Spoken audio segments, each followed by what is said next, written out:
Hello, welcome to a moment with Vivacious. It's a beautiful day. I want you to know that I'm thinking of you every day. There's some of us that's going through a very hard time right now. And then there's some of us that's not having it so bad, but we have to help a family member through. I thank God for you. But I believe God.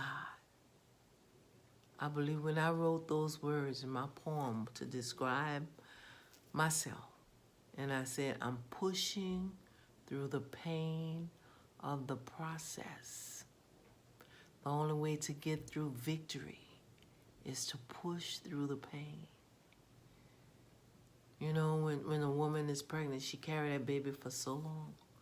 But when it's time for that baby to come, there's nothing she's going to do. Her body pushes all by itself. So it's best for her to just push with it. So just push, y'all. And remember, he promised us exceedingly abundantly above all that we could ask or think according to the riches and glory in Christ Jesus. And I know we all don't believe. I'm not trying to push my faith on anyone. But I believe for you that it won't be long and it's very close. The election is about 3 weeks away, and I need to talk about that. I need to talk about government, and I want you to understand your vote and the importance of your vote. Because you see, we live in a democratic nation. That means it's people power. A lot of negativity, not from my people, just went forth. A lot of negativity just went forth. But when we take that place, see, we vote for people to have a position, but we have a position in a democratic process that we're not taking. But until this day, because right now, we are going to take our spot in this process. We're going to pour ourselves in that part of us where we are effective and where we can grow our communities and our state and our government, but first ourselves and our families. And we're going to each take that part in the process to make it work. So we're going to talk about government. This is just a little refresher moment, okay? There's 3 parts to the government. Local government, that's who runs and make laws in your community. State government, who runs your state. Those representatives and senators, they go to your state capital. And then there's the federal branch, the legislative branch, which is also called representative and senators. They go to the capital. They're Washington, D.C. And right now, today, we want to focus on that legislative branch in Washington, D.C. There's the executive branch, the president and the vice president and those people, the cabinet. And then there's the judicial branch. But right now, we want to focus on the electoral vote and the legislative branch of the federal government and you. Who is the most important part of that part of the government? It's you. Because from where you sit, they are ran if you run with it. If you let it go and don't run with the part you have to run with, they're all unsupervised, running on their own. For the presidential election, there's the popular vote. That's us. Okay? So, what do? We go out, as we're doing now, some of us are even voting now. We go out into our different spots in our community, and we vote early voter, we vote mail-in and absentee, or we could go on election day. Whenever we do it, if we want to mail it in, however we do it, we must do it, because this presents the power, the true power of America. We vote those legislators in, and our vote tell them how to act. The founding fathers of this nation, the people who invented this form of government, the government, thought that to do it this way will prevent corruption. Well, I think us overseeing it and overseeing this process, each person doing their part in this democracy, will help us hold the democratic power that we own, and it will prevent corruption. How in the world can we do that? We can do that by doing our part and being I don't know another word to say, but watchdogs. Watchdogs over this process. It's our process. It's like the football game, okay? And I'm saying that because this is football season. That we're all the way at the goal line. I mean, it's just a foot over. You know, the setup is on a goal line, and we just put the ball down and walk off. Because you see, one man can't win the game, right? It's going to be the team that win the game. So we just put the ball down and we walk off, and we lose the game. That's what happens when we don't vote. So then there's the electoral vote. When we vote, we tell our senator and our congressman, let's just use the broad name because I don't want to confuse us, but we're going to look it up, we're going to read, and we're going to go to My Voters page, put in our information, and you will find out all of your representatives on a federal, state, and local government. My Voters page, Georgia, that's where I live. Whatever state you live in, My Voters page. And today, I want you to find out who your legislators are, especially nationally, but all of those. Who is governing? Who is writing the laws for your area, for your life, to say where you can cross the street? And, you know, I used to work in the jail, and I still do sometimes, and they come in and say, they shouldn't have gave me that, they shouldn't have done that. I said, but you have to learn the laws where you live. Who's your representative? Who's your sheriff? You went to court? Who's your judge? That judge, that's people we voted for. I think I went through this before. But it's important to repeat. We must know who our legislators are, especially in this presidential election, because there are senators, there are congressmen, I'll say. I'm just going to use the broad name.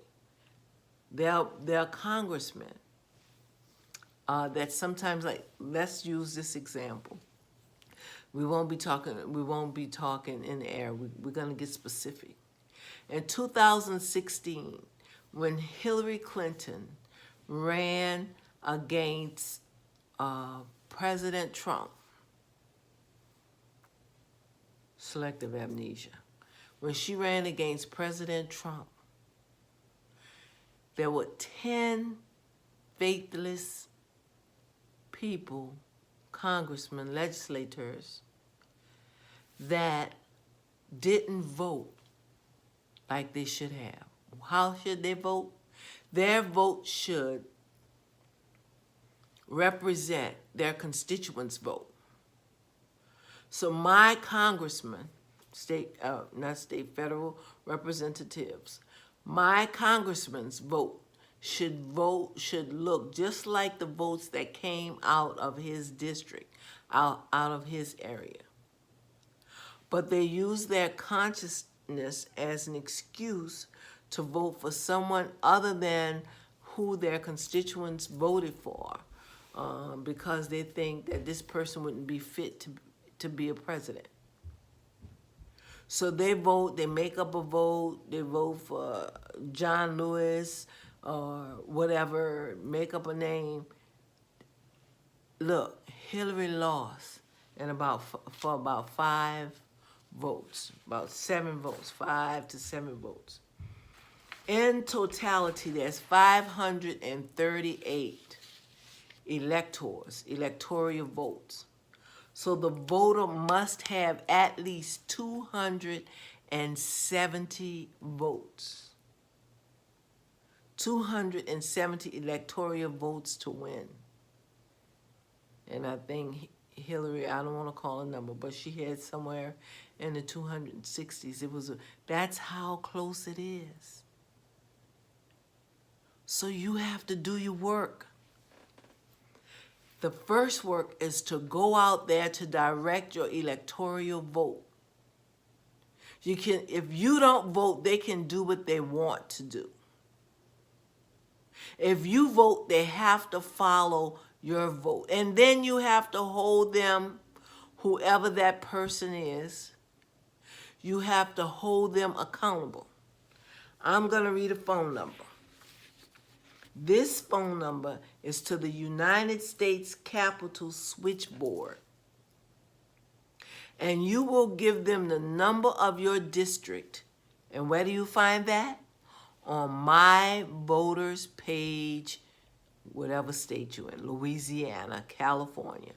My voters page, if you don't know it, go find it. That's simple. We all have phones. Just go to Google, my voters page, and you get it. And then you call this number. This is the general switchboard at the Capitol. 202-224-3121. I'm going to repeat that. That number is 202-224-3121. Talk to your senator. Leave messages if you can't talk directly to them. They have assistants there. Speak to the assistants. Call them so much that they know your name. Demand that their vote represent your district. And if it don't, he won't be there next time, or she, to misrepresent you. Let them know that you want to be represented, and their vote at this time must represent your vote. That means you have to vote. You can't call them and tell them, because you can't call them and tell them that you want their vote to represent your vote if you didn't vote. Come on now, we have to work. And this is only the beginning of the work. Call them. One more time. This is the switchboard to the United States Capitol. That person that personally represents you, sit there. Call them. Some of us have more than one. Call them. 202-224-3121. You're going to vigilantly encourage people to vote. You're going to get out to where people don't know and understand and teach them. Tell them about my voters page. Get them involved. You stay involved. Find out what your community needs. What laws are made on that level. Call that person to represent you. You can't call the person who runs who runs on the state level to fix your local street. Who fixed what street? Who runs the garbage collection? Who we calling? We're not going to call Washington for that. We have to understand our government and continuously be a part of this democratic process, this democracy.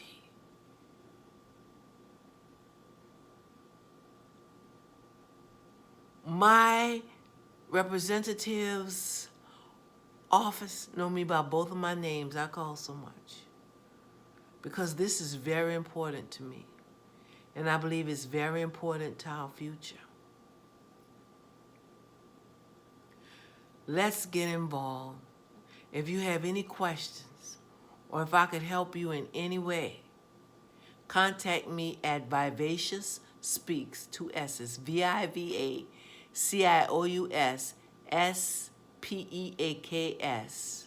@gmail.com.